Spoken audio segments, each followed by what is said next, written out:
Salut à toutes et à tous et bienvenue sur cette nouvelle vidéo de YohanDev. Je suis ravi de vous retrouver pour une nouvelle vidéo et cette semaine nous allons nous intéresser à un outil qui a pour objectif de mettre à la retraite Makefile, attention uniquement quand vous l'utilisez en tant que task runner. Qu'est-ce que c'est qu'un task runner? Imaginez, vous êtes sur un projet Symfony ou autre, peu importe, et vous avez plein de commandes spécifiques à votre projet. Il faut démarrer les conteneurs, il faut builder les assets, il faut démarrer la base de données, il faut jouer les migrations, il faut lancer les workers qui consomment les messages asynchrones et plein d'autres commandes spécifiques. Et vous allez pouvoir mettre ça effectivement dans un README, mais les développeurs et les développeuses vont devoir taper les commandes. Vous avez envie de leur faciliter la vie, vous pouvez créer un Makefile par exemple qui va vous donner des raccourcis vers ces commandes. Ça marche très très bien, j'avais d'ailleurs déjà fait une vidéo sur le sujet, je vous mets un lien là, la miniature en petit bout dans un coin de l'image, vous pouvez aller voir la vidéo. Mais on peut faire mieux et précisément l'outil dont on va parler cette semaine va venir, pas remplacer, mais en tout cas va venir améliorer l'expérience de vos développeurs et de vos développeuses. Allez, pas plus de suspense, de toute façon vous avez vu le titre de la vidéo, l'outil s'appelle Castor et c'est un outil qui a pour objectif d'améliorer l'expérience des développeurs et des développeuses. Il a été écrit par les développeurs et les développeuses de l'entreprise Joli Code, dont je vous invite vraiment chaleureusement à aller voir leur blog, puisqu'ils publient toujours des articles extrêmement intéressants, surtout pour la communauté Symfony. Je vous invite vivement à aller consulter leur contenu. Et donc, ils ont créé cet outil Castor. Comment est-ce qu'ils en sont arrivés là? Si on lit leur blog post qui présente l'outil, ils ont, pareil que ce que je vous ai dit là, avec les projets, surtout avec l'apparition de Docker, ils se sont dit il y a plein de commandes à retenir, peut-être que l'API de la commande va changer, donc on aimerait bien avoir quelque chose que les devs et les développeurs peuvent se souvenir. Donc ils ont commencé avec Makefile, puis avec un autre outil, puis encore avec un autre, jusqu'à être trop frustrés à chaque fois. Et ils ont fini par créer un outil qu'on va découvrir ensemble aujourd'hui. On va rester en surface de l'outil. C'est juste pour vous ouvrir un peu les chakras, vous montrer les bases. Et puis après, la documentation est extrêmement bien faite. Donc si vous êtes déjà dev PHP, ça va être extrêmement simple puisque Castor vous permet, vous allez le voir, de créer toute la configuration de votre task runner uniquement en PHP. Et ça, c'est vraiment beaucoup trop cool. Allez, je passe en mode tuto, mais avant, vous le savez, on est sur YouTube. N'hésitez pas à liker, à commenter, à partager, à vous abonner à la chaîne. Bref, le jeu de YouTube. Et sans plus attendre, on se met en mode tuto. On est sur la page d'accueil de Castor, sur castor.jolicode.com. avec une jolie documentation qui est faite d'ailleurs avec un super générateur de sites statiques que j'aime bien, qui s'appelle MKDocs et qui fonctionne vraiment toujours très bien pour faire des docs. J'adore cet outil-là, il est vraiment génial. Bref, je m'égare. Pour installer Castor, c'est très simple. Vous allez dans la documentation, installation, il est disponible pour Linux, pour macOS avec les processeurs M1, M2, M3, pour les processeurs Intel. Il est évidemment disponible pour Windows également. Donc, il n'y a pas de jaloux, tout le monde est disponible. Dans mon cas, j'ai déjà installé Castor sur mon poste pour qu'on gagne quelques instants. Comment est-ce qu'on initie, entre guillemets, un projet Castor? Là, j'ai déjà un répertoire. Et si je fais un ls, vous allez voir qu'il n'y a absolument rien dans ce répertoire. Et lorsqu'on veut initier un fichier Castor, on va simplement taper Castor. Hop, lui, il va détecter qu'il n'y en a pas à la racine du répertoire. Un fichier, il s'attend en tout cas à ce qu'il y ait un fichier castor.php. Donc, je vais lui dire, OK, crée-moi un nouveau fichier castor.php. Et d'ailleurs, il me propose tout de suite, il me dit, OK, je t'ai mis à disposition un fichier avec un exemple. Donc, si je refais castor, là, cette fois-ci, vous voyez que j'ai un espèce de menu d'aide qui vient et qui me précise comment fonctionne Castor et surtout qui me dit les commandes déjà disponibles sans que j'ai rien eu à faire. Et là, il y a une commande qui est une commande de démonstration qui s'appelle Hello. Donc, on va essayer cette commande-là et qui me dit Hello Johan. Alors ok, on va essayer de comprendre comment fonctionne cette première commande qui est fournie par défaut comme démonstration. Donc j'ai ouvert ici Visual Studio Code et vous voyez qu'il y a deux fichiers. Il y a le fichier castor.php qui est ici et il y a le fichier ici .castor.stub.php. Le deuxième fichier, celui-ci, le .castor.stub, en gros, il est là pour aider votre éditeur de code à ne pas crier toutes les 2 minutes pour vous dire qu'il ne trouve pas telle classe. Bref, c'est pour vous simplifier la vie et donc clairement dans un vrai projet, celui-ci, vous l'ajouterez à votre fichier gitignore. Il n'y a pas de nécessité à le commiter. Une fois qu'on a dit ça, on voit qu'il y a une première task qui est déclarée comme ça, as task, okay, avec un petit champ de description ici, et puis le nom hello ici, et puis après il y a du PHP tout simplement. On voit ici qu'il exécute une commande qui s'appelle whoami, une commande Linux. Alors, je ne sais pas si elle marche sous Windows d'ailleurs. Il fait une capture qu'il va stocker ici, puis après on se charge d'écrire le résultat. Et on voit qu'on a IO. Et si vous êtes développeur Symfony, vous connaissez ce petit composant, le composant console de Symfony. Et donc là, c'est très agréable de savoir qu'on va pouvoir se baser sur le composant console de Symfony, qui est vraiment un super composant lorsqu'on veut interagir en ligne de commande. Donc là, regardez, il me suffit de taper Castor Hello et je vois que je vais invoquer cette tâche-là, tout simplement. Donc si je l'appelle comme ça, Hello Johan, pas de souci. En arrière-plan, en fait, il a exécuté la commande whoami. Tout simplement, si je fais cette commande, on voit bien qu'il y a marqué Johan. Donc là, on voit bien qu'il a été capable de lancer un programme externe et de l'exécuter et de stocker le résultat dans la valeur current user ici. Donc ça, c'est une première chose intéressante. Maintenant, essayons un petit peu de découvrir les possibilités offertes par Castor. Par exemple, ça pourrait être intéressant de tester tout ce qu'on peut faire avec les affichages proposés par Castor. C'est-à-dire que ce qu'on ne pourrait pas faire facilement avec un makefile, eh bien, c'est ici, essayer d'imaginer une commande qui nous fasse plein de tests d'affichage. Donc, on va l'appeler, hop, on va marquer test IO, voilà. Donc, c'est le module IO ici. Et on va se créer une fonction, voilà. Vous voyez que GitHub Copilot a fait bien le travail. Donc là, il nous a créé un titre, une section, un texte, un commentaire, un success. Alors ça, je ne suis pas sûr que si ça existe. OK, une erreur, un warning, une note, un tableau. Et moi, je vais rajouter également, on va se mettre une barre de progression. Hop, barre de progression. Hop, voilà. Donc là, on crée la barre de progression, on lui met 100%. Après, on va se faire une petite boucle for.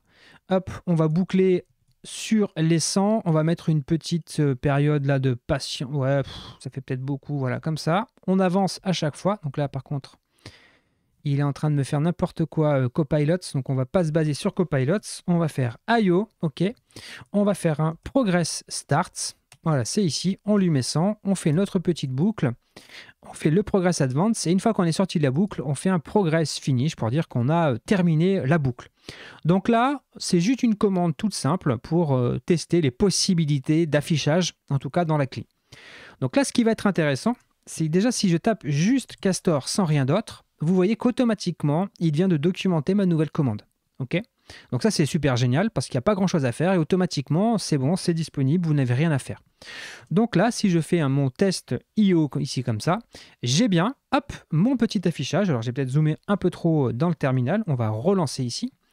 Donc, on voit qu'on a tous les différents types d'affichage. On a les titres, les sections, je ne sais plus ce que c'est, ça c'est les textes classiques, les commentaires, les succès, les erreurs, les warnings, les notes, les tableaux et les barres de progression. Donc ça va être hyper cool parce que quand vous allez vouloir vous coder des petits outils pour améliorer l'expérience de vos développeurs, vous allez en plus pouvoir leur présenter quelque chose qui visuellement est sympathique. Et vous le voyez, en quelques lignes de code, là, on n'a pas importé tout Symfony, parce qu'on peut faire ça évidemment avec la console de Symfony, mais on n'a pas toujours besoin d'embarquer complètement Symfony. Là, c'est très léger. On a juste un petit fichier, et vous voyez que de manière très simple, on peut créer nos différentes tâches. Maintenant, ce qui pourrait être très cool aussi, c'est de voir comment est-ce qu'on peut passer des arguments à une tâche. OK ? Donc, on va appeler cette nouvelle tâche. Hop, on va tester les input function. Hop, voilà. Et on va créer une nouvelle fonction qu'on va appeler test input. OK. Donc là, il prend vraiment trop de liberté GitHub Copilot. Hop, on va aller à la ligne. Et donc, nous, on va lui demander, ben oui, c'est très bien, on va lui demander le nom, l'âge. OK, donc on a du string. Et ça, on va lui demander pas du string, on va demander du l'int. Voilà. Ça, c'est bon. Et voilà, comme ça, c'est bon. Sauf qu'après, c'est ici, là, il nous fait n'importe quoi. Donc là, on va vouloir stocker le nom. Hop, $name. Et là, pour ça, eh bien, on va utiliser directement un input, comme ça. Et on peut aller faire un get argument. Et on va chercher la clé qui nous intéresse. On va faire pareil pour l'âge. Et après, on va pouvoir tout simplement l'afficher. Donc, on va lui dire bonjour Intel, vous avez tel âge. Avec un petit sprintf, tout ce qu'il y a de plus classique. Donc là, si je refais Castor, j'ai bien ma nouvelle commande test input qui vient de faire son apparition et que ça s'auto-documente tout seul. Ça, c'est vraiment génial. Je vais mettre Johan, 39 ans. Et si je fais ça, ça me dit « Salut Johan, tu as 39 ans ». Donc ça, c'est très cool. Il pourrait d'ailleurs rajouter un petit décompte avant mes 40 ans. Mais bon, allez, il me reste encore quelques mois avant de basculer dans cette nouvelle décennie. Donc, très pratique, très simple de passer des arguments. D'ailleurs, vous voyez qu'ici, j'ai dit que ça devait être un integer. Si je passe autre chose, voilà, il va me dire qu'il y a un problème. Il me dit, j'attendais un integer, tu m'as passé un string, je ne suis pas content. Donc ça, c'est très pratique. C'est encore une fois extrêmement simple et on peut remercier Castor pour nous avoir fourni, encore une fois, un outil vraiment très très cool pour nous créer notre petit task runner. Vraiment hyper simplement, sans se prendre la tête. Qu'est-ce qu'on pourrait avoir envie de tester? C'est l'exécution de tâches externes. C'est quand même, entre guillemets, l'une des fonctions premières de ce genre d'outils. OK. Donc là, on va se créer une nouvelle tâche. Donc on va lui dire test commande execution. Voilà.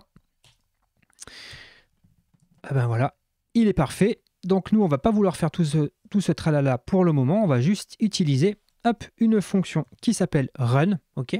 Donc là, je vais l'importer automatiquement. Est-ce qu'il me l'a importé? Voilà, ici, vous voyez qu'au fur et à mesure, il m'importe les différentes fonctions, ok, qui sont fournies par Castor. Donc là, j'ai bien importé ça et je vais juste faire un ls-la dans le répertoire courant dans lequel je me trouve. Donc, on va aller voir ça tout de suite ici. Si je fais allez, on va voir la doc. C'était quoi? C'était test commande. OK. Donc, si je fais un test commande, voilà, hop, ça me fait bien un ls de mon répertoire courant. Donc ça, c'est vraiment, vraiment très, très cool. Mais on peut même faire mieux que ça. On peut même, regardez ce qu'on va faire, on va stocker l'exécution de ça. Ce qu'on va se faire, c'est qu'on va se le faire dans une nouvelle commande, histoire d'en avoir plusieurs en stock. Hop. Voilà, comme ça on aura tout l'historique de notre réflexion. On va stocker cette exécution-là dans $result, par exemple. Hop. Voilà. Et ce qui est très cool, c'est que du coup, on a maintenant du conditionnement. Donc je peux lui dire, si le résultat, il est successful, tu vas m'afficher ce message, et sinon, tu me dis qu'il y a failed. Donc là, on revient ici, j'exécute la commande 2, j'ai bien le résultat de la commande brute, et surtout, j'ai le résultat ici qui arrive. D'ailleurs, regardez, si je fais exprès de mettre un truc qui n'existe pas, il me dit quoi? Il me dit, ça n'existe pas, il y a eu un échec. Donc ça, c'est très intéressant, parce que ça permet, comme ça, de visuellement, encore une fois, de rendre la vie de vos développeurs et de vos développeuses beaucoup plus agréable. Allez, on va encore essayer quelque chose, vous allez voir, qui est vraiment très pratique aussi. Donc, on va se créer une commande 3 ici. On pourrait avoir envie d'exécuter cette commande-là, mais dans un autre répertoire. Donc là, je vais revenir dans le mode le plus simple pour des questions de simplicité. Eh bien, ça tombe bien, parce que la commande run, elle prend un second argument, et on peut lui dire, écoute, je vais te passer le chemin. Voilà, je te passe le chemin. Et par exemple, je veux que tu me fasses cette commande ls-la dans le répertoire TMP de mon système. Donc ça, c'est génial, parce que si je fais ça, eh bien tout d'un coup, test commande 3, pardon. Hop, il m'a bien fait, vous le voyez ici, il m'a bien fait la commande eh bien, directement dans le bon répertoire /tmp. Donc ça, vraiment, je trouve que c'est vraiment extrêmement cool parce que ça permet plein de choses sans faire tout un tas de manips compliqués. On lui dit le pass, fin de l'histoire, merci, au revoir. Autre point extrêmement cool avec Castor, c'est l'exécution de tâches en parallèle. Ça, vraiment, c'est vraiment génial. Donc là, on va tester ça. Vous allez voir, on va se faire un petit cas de démonstration sympathique. Donc on va marquer test parallèle execution. Donc, hop, alors attendez, parce que là, il s'enflamme. Hop, voilà, on se crée la coquille vide. Et on va lui dire, écoute, voilà, je vais utiliser la notation parallèle. Hop, ici. Donc là, logiquement, regardez, ça m'a automatiquement importé Castor parallèle. Et on va pouvoir, dans la fonction parallèle ici, donc on va faire ça, hop, on va se mettre un point-virgule à la fin. Hop, point-virgule ici, c'est bon. On fait comme ça, et là on va pouvoir faire tout un tas d'exécutions. Donc il faut faire une fonction fléchée, là, je ne sais plus comment on les appelle exactement, et on va pouvoir exécuter plein de commandes en parallèle. Donc nous, si on veut voir quelque chose, on va se mettre des slips, donc des temps d'arrêt, on va mettre 10 secondes par exemple, et on va chaîner avec, hop, voilà, echo first command, mais vous verrez qu'elle n'arrivera pas forcément en premier. On va s'en faire plein comme ça. Hop, on va en mettre plein. Je vais les copier-coller. Alors attendez, qu'est-ce qui me fait hop, mon copier-coller. Voilà. On va mettre plein de secondes différents. Là, je vais mettre 4 secondes. Hop, hop. Ok, donc les copier-coller, c'est pas ça. Hein. D'habitude, il me copie-colle bien la ligne. Là, on va mettre allez, 8 secondes. Et puis, pourquoi il ne me copie pas? Attendez, logiquement, si je fais ça et ça, bon, je sais pas pourquoi. Il me prend pas le saut de ligne. Bon, peu importe. Et on va mettre, allez, 2 secondes ici. Ce qui serait bien, c'est qu'il me les...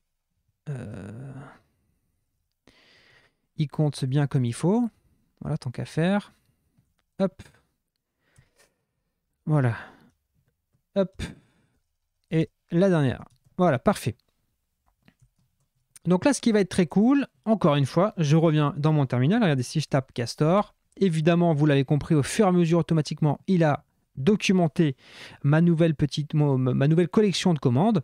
Et donc là, si je fais un test parallèle, eh bien, vous allez voir qu'il va exécuter les commandes en parallèle et elles vont arriver, pas dans l'ordre, puisqu'on a mis des slips, mais on voit bien qu'il les exécute en parallèle, il n'y a pas de souci, il n'attend pas forcément que les autres aient terminé et il nous les affiche au fur et à mesure. Donc ça va être très cool. Par exemple, imaginez que vous souhaitez enchaîner une suite de tâches avant de committer. Par exemple, je ne sais pas, PHP CS Fixer, PHP Stan, vos tests unitaires, bref, les outils de qualité, les linters, les outils de test statique, etc. Eh bien, plutôt que de les mettre à la chaîne, vous pouvez les exécuter en parallèle pour gagner quelques précieuses secondes et vous allez voir que vos équipes de dev vont vous remercier parce que eh bien, c'est quelque chose qu'ils ne vont plus avoir à patienter à chaque fois qu'ils veulent committer, ils sont pressés, ça y est, c'est 17h30, fin de la journée, il faut committer, ah oui, c'est vrai, il faut qu'on lance la vérification du code, ça va prendre encore 1 minute, alors que là, ça s'exécute en parallèle et vous gagnez quelques précieuses secondes et tout le monde est content et ça coûte pas plus cher de le faire. Vous avez vu avec Castor, encore une fois, c'est hyper simple. Et puis, j'avais une dernière chose à vous montrer avant, enfin encore 2 choses à vous montrer avant de vous montrer vraiment le truc que moi j'ai trouvé absolument génial, mais ça je vous le garde pour la fin. Castor vous propose aussi d'utiliser, de pouvoir émettre des logs. Ça, c'est vraiment très cool. Vous allez voir. On va mettre des logs comme ça. Voilà. Alors, test log. Et donc là, on va utiliser une nouvelle fonction de Castor qui s'appelle log. Et donc, on va mettre des infos. Voilà. Donc, on va émettre un log de type info. On va en émettre... alors pas warning, on va mettre un notice par exemple. On va mettre warning parfait et on va mettre error message. Donc là, regardez, si j'exécute ça, par défaut, donc je vais faire test log, vous allez voir que, eh bien, je ne vois pas tout. Qu'est-ce que j'ai fait? Ligne 92, ligne 92. Qu'est-ce que j'ai Ah, j'ai pas importé log. Ok, voilà, il faut importer log ici. Donc là, si j'exécute la commande, vous voyez que je n'ai pas tous les logs que j'ai mis. J'ai le warning OK, j'ai le error OK, mais je n'ai pas notice et je n'ai pas info. Et ça, c'est pourquoi? Ben ça, c'est génial parce que c'est fait exprès. Si je veux avoir le niveau supplémentaire, eh bien, je vais mettre "-v" pour voir les notices supplémentaires. Et si je veux encore plus de détails, je vais mettre 2V, pas 3, 2. J'ai les infos. Et si je veux encore plus de logs, je mets 3V. Et là, j'ai vraiment, alors là, pour le coup, j'ai vraiment beaucoup de choses.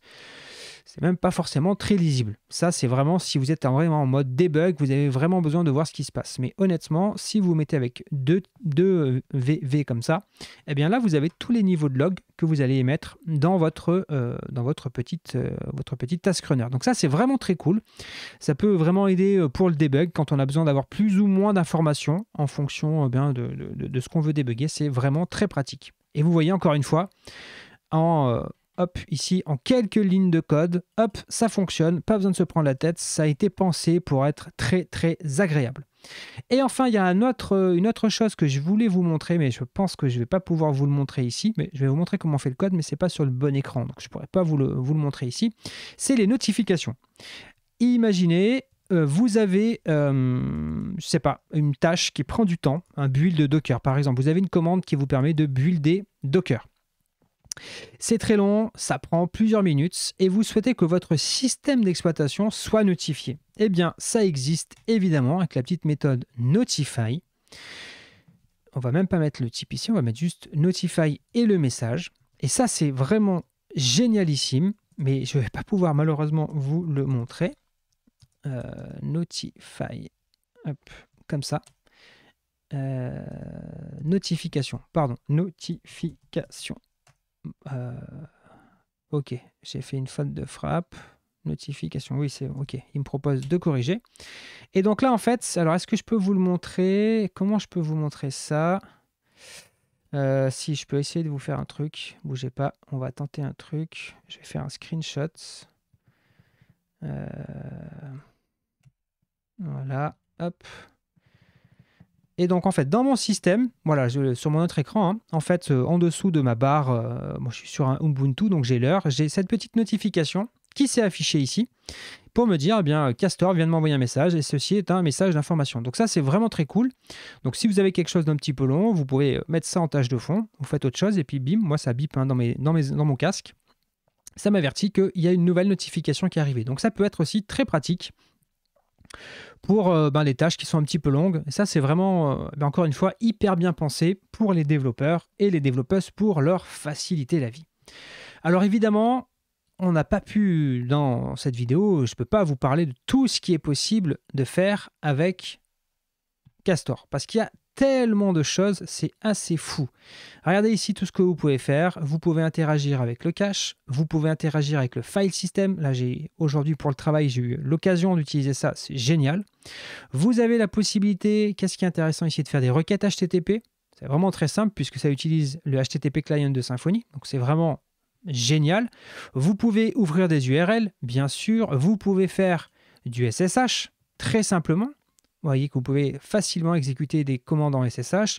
Vous pouvez uploader en SSH, download en SSH, donc vraiment très simplifié. Ça va être super pratique dans les pipelines CI/CD. Vous pouvez faire plein de choses. Vous pouvez interagir, on vient de le voir en partie, avec Castor. Vous pouvez, ça c'est très cool, aller lire des fichiers d'environnement. Donc, si vous êtes dans un projet Symfony, que vous avez un .env, .local ou des choses comme ça, et vous avez besoin de vous servir des variables d'environnement, vous avez cette petite méthode, load.env, pas de problème, c'est parti, ça vous lit les variables d'environnement, c'est génial. Et si vous souhaitez aller encore plus loin, il y a la possibilité d'étendre Castor, notamment par exemple avec les événements. parce que en fait, vous allez pouvoir émettre des événements et vous abonner à des événements, enfin en tout cas écouter des événements et réagir en conséquence. Donc, on peut vraiment aller très très loin avec Castor. Mais vous voyez dans cette partie Extending, il y a deux sous-parties qui m'intéressent énormément et on va les voir maintenant. La première, c'est celle-ci, Repacking your application in a new .phar. Ça veut dire quoi? Si vous ne connaissez pas le format .phar, c'est un format de fichier qui est fait spécifiquement pour PHP, qui va permettre de packager un projet entier en un seul et unique fichier .phar. Le plus connu, l'un des projets les plus connus dans ce format, en tout cas tous les devs connaissent, c'est Composer. Composer, c'est un projet en .phar, si je ne dis pas de bêtises. Donc ça, eh bien, c'est très simple. Si on veut l'utiliser, regardez, on va suivre la documentation. Il faut installer faire ce Composer Require dans le projet dans lequel on se trouve. Donc on fait le Composer Require joli code /castor. Il installe toutes les dépendances, parce que ça, il en a besoin pour faire le .phar. C'est pour ça qu'on l'installe ici. Il faut installer en arrière-plan, il faut aussi avoir installé Box ici. Donc je vous laisse aller voir la documentation, mais c'est très simple. Et une fois que c'est fait, eh bien, on va simplement faire un Castor repack. C'est tout ce qu'on a à faire. On n'a rien d'autre à faire. On va faire un Castor. Hop. Repack. Non, pas depuis le .phar, je vous dis des bêtises. C'est depuis le bin...